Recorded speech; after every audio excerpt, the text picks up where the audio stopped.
Cani? Cara, vamos, pra explicar, explicar essa parte aí, a gente tem que voltar um pouquinho no tempo, né? Até pra contextualizar o pessoal, é o seguinte, né? Se a gente voltar ali no final do século XIX, a gente tava com a Marie Curie e tal, que descobriu os elementos que tinham radioatividade natural. Então você deixava ele ali, ela até morreu por causa disso, né? Sim. Ela morreu por causa da radioatividade. Ela, o marido. Ela, todo mundo ali, né? O caderno dela tem radioatividade até hoje. Lá, você vai lá no museu, lá na França, tem radioatividade até hoje no caderninho que ela anotava as coisas. Isso aí foi uma coisa muito importante. O começo do século XX ali, começo dos anos 1900, foi muito importante para a física também. A gente teve a relatividade ali, 1905 e tal. E existia um grande esforço mundial para se entender o átomo. Então o átomo era um grande mistério, que o átomo era a partícula fundamental. Hoje a gente sabe que tem muito mais partícula, mas naquela época o átomo era a partícula fundamental. Então como entender o átomo? O que é o átomo? Então vem ali vários anos com muitas descobertas importantes. Você descobre o próton, você descobre o elétron, depois passa um tempinho, você descobre o nêutron, né, que é uma parte ali do núcleo atômico. Então você vai descobrindo várias coisas, e quando você descobre o núcleo atômico e você começa a imaginar que você pode dividir, quebrar o núcleo atômico, que é a tal da fissão nuclear, os físicos começam a fazer contas e falam assim, caramba, cara, a energia que tem armazenada no núcleo atômico, ela é muito grande. Então, se a gente conseguir quebrar o núcleo atômico de uma forma controlada, a gente produz muita energia. Não é pouca, não, é muita. E isso começou a virar um negócio. Falou, caramba, então vamos. Só que isso aí era teoricamente por enquanto. Ninguém ainda tinha feito a tal da fissão nuclear, que era quebrar o núcleo atômico. Então começou uma corrida, principalmente, e aí que é muito interessante, na Alemanha. A Alemanha tinha muito físico bom. Einstein, Heisenberg, toda uma galera lá muito boa. E a Alemanha, aí a gente tem que entrar com a parte da geopolítica, né? Que a gente tá ali no comecinho dos anos 30 e tal, tinha acabado a Primeira Guerra Mundial, tinha aquele tratado lá, né? O Tratado de Versalhes, né? De desmilitarizar a Alemanha e tal.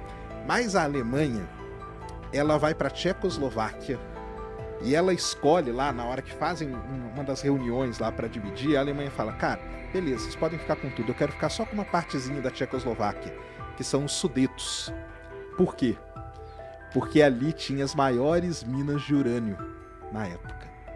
Já estavam de olho nisso no final da Primeira Guerra Mundial. Já estavam de olho nisso, por causa dos físicos alemães. Porque eles sabiam. Eles sabiam. O pessoal falou, caramba, para fazer os testes e para poder estudar esse processo, a gente precisaria de muito material. E os Sudetos tinham esse material para a Alemanha. E aí, isso aí liga um alerta. Tanto que muita gente até fala o seguinte, né? Uma grande pergunta que tem é o seguinte: por que a Alemanha não fez a bomba atômica primeiro? Porque ela podia ter feito. Só que aí o pessoal até tem... Aí tem várias explicações para isso. Uma delas que o pessoal fala que é o seguinte: o nazismo não conseguiu fazer a bomba atômica por conta do próprio nazismo. O que acontece? Ciência de judeus, né? Exatamente. A ciência de judeus. Então, esses físicos que estavam muito bem ali, eles começaram a odiar aquele regime e começaram a ir embora da Alemanha. E aí, para onde que eles foram? Eles começaram a ir para a Inglaterra, para o Reino Unido e para os Estados Unidos. Algumas universidades americanas, e aí que o Oppenheimer entra na história, na verdade, ele entra muito antes. Porque o Oppenheimer, nessa época, ele já estava lá na Universidade da Califórnia, em Berkeley, e ele cria um departamento ali, e ele abre meio as portas para trazer físicos alemães. Porque o Oppenheimer, ele tinha estudado em Göttingen, na Alemanha.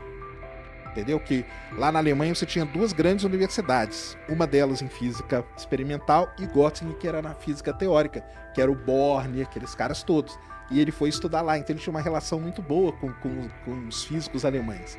E quando ele vê que essa coisa começa a pegar lá na Alemanha, o nazismo começa a ter perseguição e tudo, ele cria lá na Universidade da Califórnia um departamento para trazer físicos de lá. E aí esses físicos todos meio que fogem da Alemanha. E aí a Alemanha não consegue ir embora com a... Ficou sem capital humano. Ficou sem capital humano. E aí também ela entrou na guerra, e aí começou a gastar muito dinheiro com a guerra. Então ela já não tinha mais gente nem grana. Por isso que a bomba atômica não foi pra frente lá. Mas nesse meio tempo todo, a fissão nuclear o pessoal já tinha conseguido fazer. Os alemães tinham feito a fissão nuclear primeiro. Eles conseguiram quebrar o núcleo atômico. Tanto que quando isso acontece e isso chega nos Estados Unidos, os americanos ficam malucos. Cada laboratório sai correndo para tentar replicar aquilo. E na hora que eles fazem isso, aí entra... Você acha que Oppenheimer é um nome difícil de falar? Tem um nome muito mais difícil nessa história, que é um físico muito importante chamado Leo Szilard, que é um cara austro-húngaro. E ele é muito importante nessa história toda, por quê? Porque ele percebe o poder de destruição que um negócio desse poderia ter, e ele sabia que a Alemanha estava pesquisando isso. Então ele chega junto com o Einstein, ele era amigo do Einstein, e eles escrevem uma carta para o presidente dos Estados Unidos, uma carta muito famosa. A carta ela tem duas páginas só, a carta que ele escreve, falando justamente isso. Oi? Fudeu. Mais ou menos isso. Falando, ó, existe um poder poder de destruição muito grande no núcleo atômico, a Alemanha já está atrás disso. E uma coisa muito legal dessa carta, pessoal, se você achar aí na internet, você acha a carta para ler direitinho.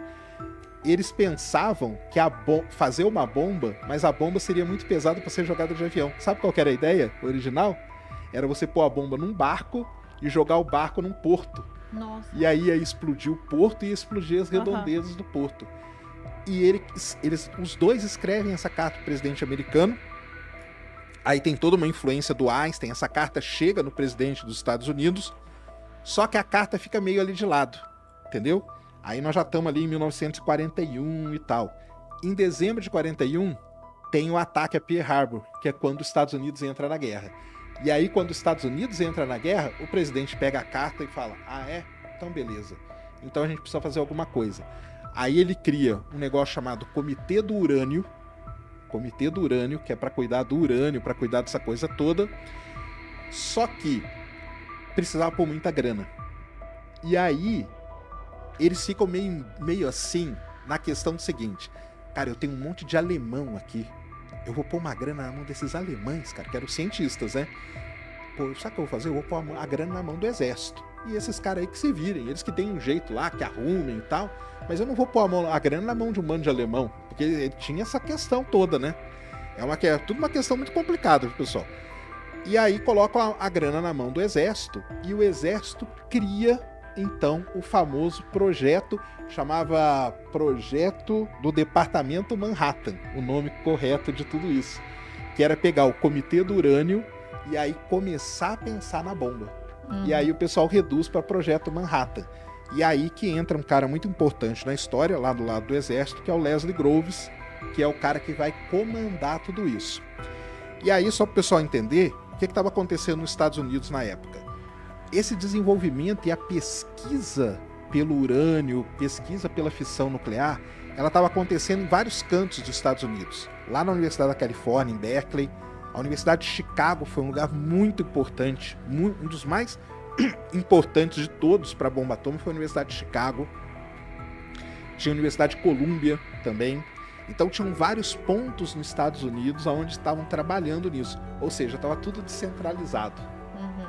E quando esse Leslie Groves ele assume, ele começa a ir. Ele vai lá em Berkeley, o pessoal não explica direito para ele. Aí ele vai lá na Universidade de Chicago, o pessoal não... Porque os caras são físicos. Eles não sabiam explicar pro cara o que eles estavam fazendo. Quem que explica para ele direitinho? E é aí que vem o lance de por que contrataram o Oppenheimer. O Oppenheimer é o único. Quando o Oppenheimer explica para o Leslie Groves o que estava acontecendo, qual que era o status das pesquisas todas, qual era o nível que estava, o poder de destruição disso tudo, o cara fala, cara, é você que eu preciso então. E aí que contratam ele, e aí que é criado assim, dessa maneira que é criado o tal do Projeto Manhattan mesmo, que tinha o objetivo de o mais rápido possível, antes da Alemanha, produzir uma bomba nuclear. Em quanto tempo no final foi? Assim, se a gente pegar ali, desde o momento em que você pega ali a fissão nuclear, que é 1932, até a bomba ser jogada lá em Hiroshima e Nagasaki, que é agosto de 45, né? Então são 13 anos. Isso é muito rápido. Muito rápido. É muito E rápido. o próprio projeto Manhattan, 41, né? Então foi 4 anos. É, Foi. quando o projeto foi estabelecido, sim. Mas E- quando o projeto foi estabelecido, Já tinha muita coisa feita. já tinha muita coisa Ele feita só nessas universidades. O juntou. projeto, na verdade, foi centralizar tudo isso e acelerar. Uhum.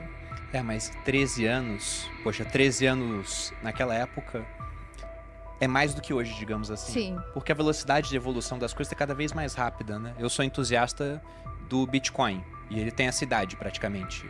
Só que ter 13 anos hoje é muito mais relevante do que ter 100 anos no século XV. Uhum. Porque lá você pega um cara, um europeu do século XV, joga no 16, o que mudou? Todo mundo que ele conhece morreu. Agora a vida tá É a essencialmente mesma, é isso a mesma. Hoje em dia não. Eu lembro a primeira vez que eu usei o WhatsApp, porque a Malu falou, baixa esse negócio aí. Eu falei, mas pra que tem SMS?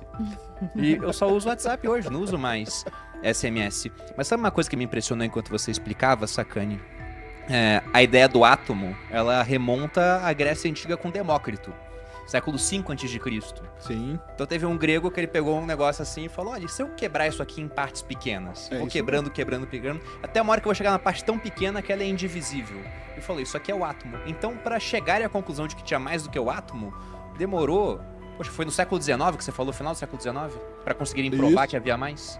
Então é espaço de 2.400 anos, quase. É isso mesmo.